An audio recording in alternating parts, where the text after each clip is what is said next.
Hello, today I want to go over a few of the basics with actually working with your brush pen. And I know I covered this in the workshop, but it is the most important thing for learning lettering. And so I want to talk about a few of these things again. So really briefly, it's always good to go over these 4 tips for how to actually use your pen. You're holding about 1 inch to 1.5 inches above the tip of the pen. You want to have loose grip, so you should be able to pull it out of your hand.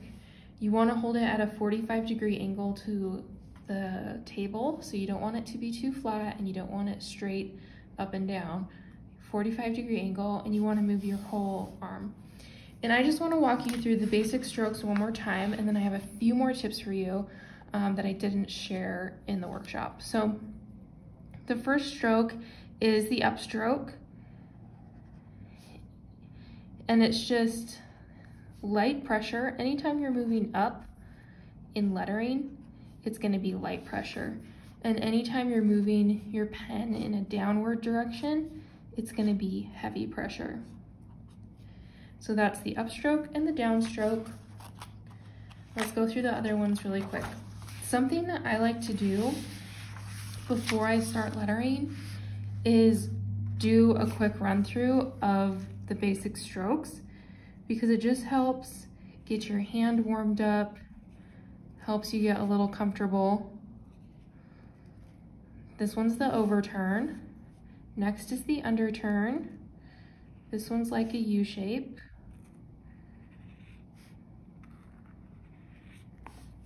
Then there's the comma dot. It's like a little mini U shape. O form, we start at the 2 o'clock position and work our way around.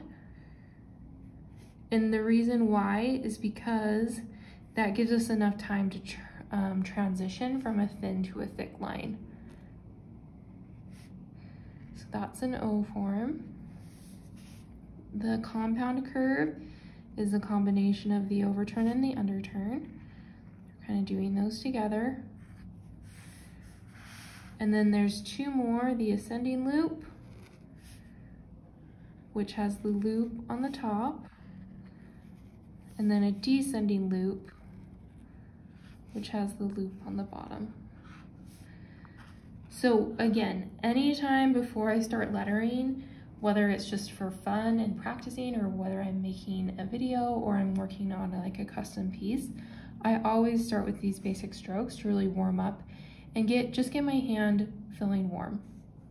A few more tips that I'm not sure if I mentioned in the workshop. One you can see is happening right now.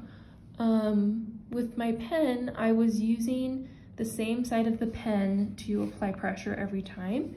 And so if you look at it, you can see it's a little bit bent. And so the way to fix that is just to continually rotate the pen in your hand, so that the side that you're applying pressure to is not always the same. So that's one tip.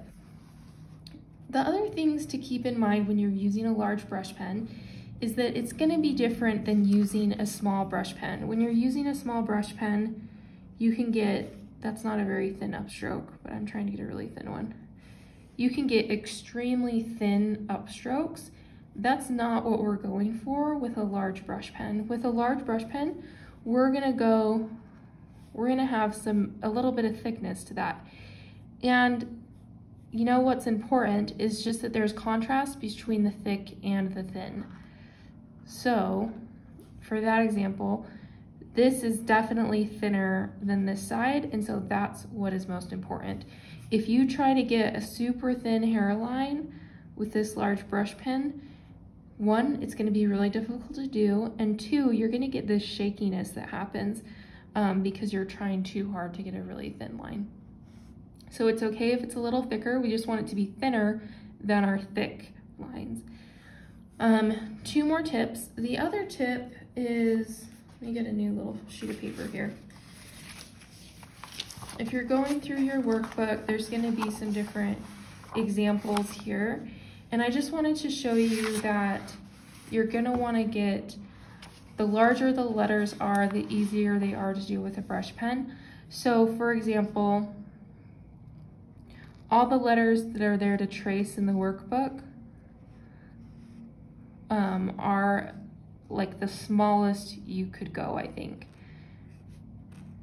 And so what you'll see, if you try to go smaller than this, if we try to get it even smaller, you're gonna see that things just kind of get all stuck together. Like this R, you can't even tell it's an R anymore.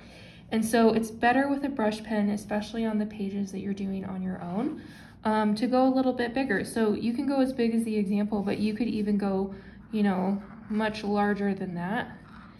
And it's gonna look good still because it's a large brush pen. So don't be afraid to use some size. And something I just did that you noticed there is my lines were a little shaky, so I just went over it again, and that's totally okay to do. You can just kind of clean things up a little bit where you need to, and that's totally fine. The last tip that I had for you that I just wanted to remind you of is to lift up your pen between brush strokes.